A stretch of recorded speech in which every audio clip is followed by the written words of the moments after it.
The Earth's climate, well, it's always been complex, obviously. But for a long, long time, it had this balance, and it allowed us to build everything. Stability. But that stability is, well, it's changing fast. So today we're diving into this disruption. Think of it as a shortcut, pulling out the key scientific evidence. No speculation, just measurements. Like checking a planet's temperature. Exactly, like taking its temperature. Yeah. And the first reading, the main symptom, global average surface temperature is up How much are we talking? by about 1.1 to 1.2 degrees Celsius. That's roughly 2 degrees Fahrenheit compared to, say, the late 1800s. Okay, 1.1 to 1.2 degrees. But it's not just rising steadily, is it? It feels like it's speeding up. It is. The pace of warming has actually tripled since the early 80s. Tripled. Wow. Yeah, from about 0.06 degrees Celsius per decade to 0.20 degrees per decade now. It's a significant acceleration. And that really shows up in the record books, right? Like the warmest years. Oh, absolutely. The 10 warmest years we've ever measured, they've all happened in the last 10 years. 2015 to 2024. Every single one. Everyone. And 2024 was the warmest ever, about 1.46 degrees Celsius above that pre-industrial baseline. It makes you think what used to be a record, like maybe 20 years ago. Right. Take 2005.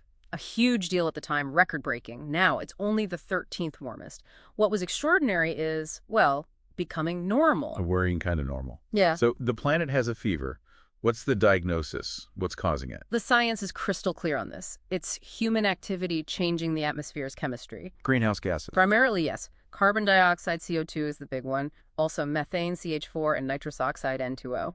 Let's talk CO2 then. How much has that changed? Okay, so before the Industrial Revolution, CO2 was around 280 parts per million. In 2023, it hit 419 ppm. That sounds like a huge jump. It's nearly a 50% increase, and we know unequivocally this extra CO2 is from us burning fossil fuels, cutting down forests. These levels are higher than they've been in at least 800,000 years. 800,000 years. Possibly even 2 million years. It's a profound change. And methane. I hear that's potent stuff too. Very potent. It hasn't increased quite as much in volume, but it's more than doubled since pre-industrial times. And molecule for molecule, it traps over 28 times more heat than CO2 over certain timescales. So these gases go up and they stick around. Exactly. They accumulate. Think of the atmosphere like a waste dump that just keeps filling up. NOAA tracks this with something called the AGGI, the Annual Greenhouse Gas Index. And what does that show? It shows that almost 3/4 of the total warming effect from humans since the Industrial Revolution has actually happened just since 1950. Wow. So much of it is recent history. Very recent. Which brings us to the Earth's energy budget. Right, the greenhouse effect. Yeah. Naturally keeps us warm, but We've thickened the blanket, we're adding insulation. So now the planet is taking in more energy from the sun than it's radiating back out to space. Is that something we can actually measure, that imbalance? Oh, yes. It's a measured reality. The extra warming effect from these gases is like adding over 3 watts of energy to every single square meter of the Earth's surface, continuously. 3 watts per square meter. Yeah. Everywhere. The IPCC, the big international science body, calls it unequivocal that human activities have warmed the planet. They account for basically all the warming we've observed. Okay, but I've heard about aerosols, like pollution, maybe masking some warming. That's true, and it's a tricky point. Some industrial pollution, tiny particles called aerosols, actually reflect sunlight and have slightly cooled the planet, hiding some of the greenhouse warming. So as we clean up air pollution, which is good for health, we inadvertently unmask more of the underlying warming caused by the greenhouse gases.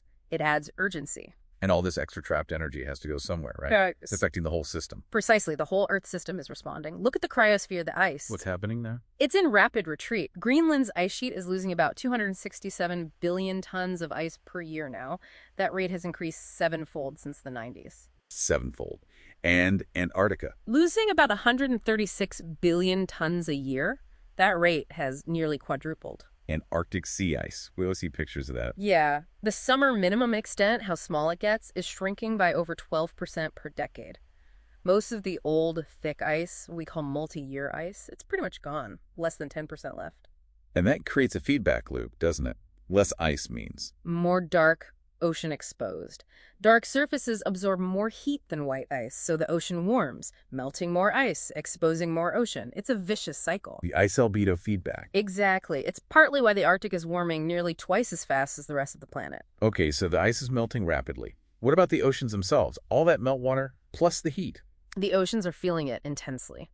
First, sea level rise. Global mean sea level is up 8 to 9 inches since 1880. And like a temperature, is that rate increasing? Yes, the rate of rise has more than doubled since 2006. Double. And the heat. Where does all that trapped energy go? Over 90% of the excess heat tracked by greenhouse gases has actually been absorbed by the oceans. 90%. That must have consequences. Huge consequences. We're seeing marine heat waves. Basically, heat waves in the ocean, their frequency has doubled since the 1980s. And it's not just heat, right? Yeah. The CO2 affects the water chemistry too. Correct. The oceans have also absorbed about 20 to 30% of the CO2 we've emitted. This makes the water more acidic. Ocean acidification. Yeah, 30% increase in acidity already.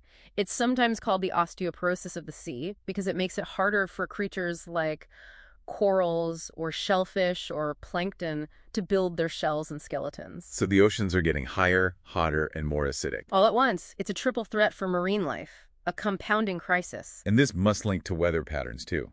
All that extra heat and moisture. Absolutely. Think of it as weather on steroids.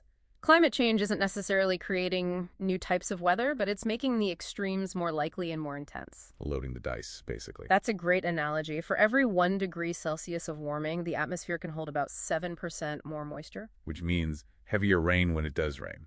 Exactly. More fuel for intense downpours and floods. But also, higher temperatures mean faster evaporation from land. Leading to worse droughts in other places. Right. And more heat energy generally means more fuel for storms like hurricanes or tropical cyclones, making the strongest storms even stronger. We certainly seem to be seeing more unprecedented weather events, like those huge wildfires. Yeah, the Australian fires in 2019-2020 burned, 50 million acres? Or think about Hurricane Helene in 2024, devastating impact, huge costs, loss of life.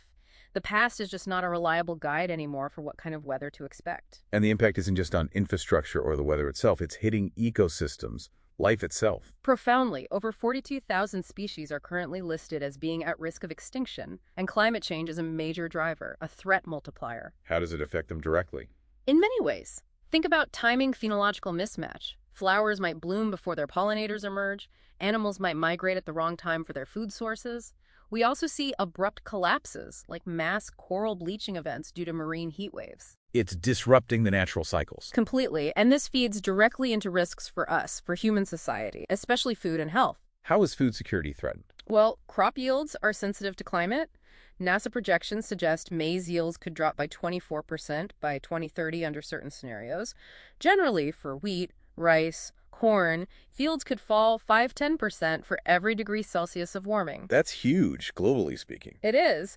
And then there's health. The World Health Organization projects climate change could cause around 250,000 additional deaths per year between 2030 and 2050. From what? From things like malnutrition due to crop failures, increases in diseases like malaria or dengue fever as insects expand their range, diarrhea from contaminated water, and direct heat stress. It sounds like these problems connect.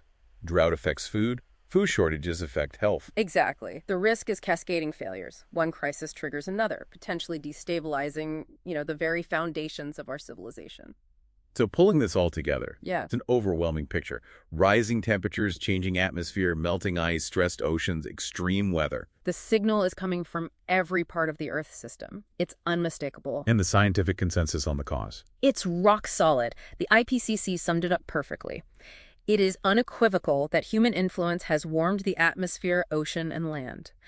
They state clearly widespread and rapid changes have occurred everywhere. Unequivocal. Unequivocal. So really the debate about whether climate change is real and if humans are causing it, that debate is over in the scientific community. Absolutely. The evidence is overwhelming. The signal is clear. Which leaves us with the really hard part. Yes.